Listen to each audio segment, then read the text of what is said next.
ପିଲାମାନେ ଆଗରୁ ଆମେ ଅନେକ ପ୍ରକାର ମ୍ୟାଥର ଟ୍ରିକ୍ କରିଛେ, ଗୁଣନ ହରଣର। ଆଜି ଆମେ କ୍ୟାଲେଣ୍ଡରର ଗୋଟେ ଟ୍ରିକ୍ କରିବା।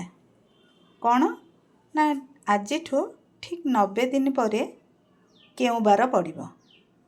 ଆମେ ଗୋଟେ ଟ୍ରିକ୍ରେ ଆମେ ତା'ର ସଲ୍ୟୁସନ୍ ପାଇପାରିବା।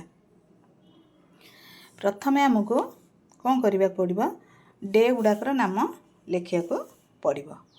ତାପରେ କୋଡ଼୍ର ନାମ ଲେଖିବାକୁ ପଡ଼ିବ। କୋଡ଼୍ କ'ଣ?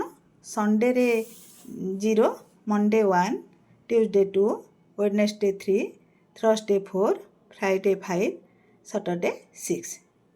ତାହେଲେ ଆଜି ଯଦି ଆମେ ଥର୍ସଡ଼େ ନେବା, ତାହେଲେ 90 ଦିନ ପରେ କେଉଁ ବାର ପଡ଼ିବ?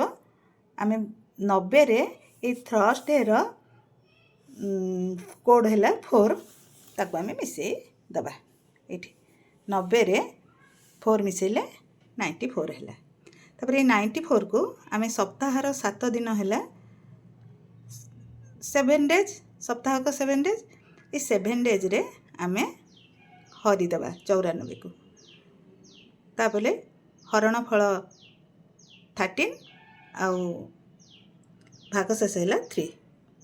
ତାହେଲେ 3ଟା ହେଲା କୋଡ଼୍। ବର୍ତ୍ତମାନ ଦେଖିବା ଏଇ କୋଡ଼୍ଟା 3ଟା କେଉଁ ବାରରେ ପଡ଼ୁଛି? ୱେଡ଼ନେସଡ଼େରେ ପଡ଼ୁଛି। ତାହେଲେ ଆଜି ଯଦି ଥର୍ସଡ଼େ ହେଲା, ଠିକ୍ 90 ଡେଜ୍ ପରେ ୱେଡ଼ନେସଡ଼େ ପଡ଼ିବ। ଆଉ ଗୋଟେ ସେହିପରି 95 ଡେଜ୍ ପରେ କେଉଁ ବାର ପଡ଼ିବ? ଆମେ ସେମିତି ଗୋଟେ କରିବା। ଧର ଆଜି ସଟରଡ଼େ ହେଲା, ସଟରଡ଼େର କୋଡ଼୍ ହେଲା 6। ତାହେଲେ ଆମେ କ'ଣ କରିବା, 95କୁ 6ରେ ମିଶାଇ ଦେବା। ତାପରେ ତାକୁ ଆଣିକି 7ରେ ହରିବା। ଏଇଟା ହେଲା ଭାଗଫଳ, ତା'ର ଭାଗଶେଷ ହେଉଛି 3। ତାହେଲେ ସେମିତି 3ର କୋଡ଼୍ରେ ଅଛି ୱେଡ଼ନେସଡ଼େ।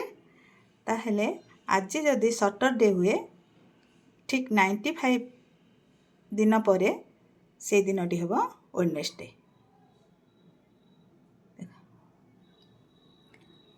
ଗୋଟେ ମିନିଟ୍ରେ ଦେଖ ତା'ର ସଲ୍ୟୁସନ୍ ବାହାରିଲା। ତୁମେମାନେ କ୍ୟାଲେଣ୍ଡରରେ ବି ମିଳେଇ ପାରିବ। କ୍ୟାଲେଣ୍ଡର ଦେଖିକି 90 ଦିନରେ କେଉଁ ବାର ପଡ଼ୁଛି ତୁମେ ଠିକ୍ରେ କରିପାରିବ।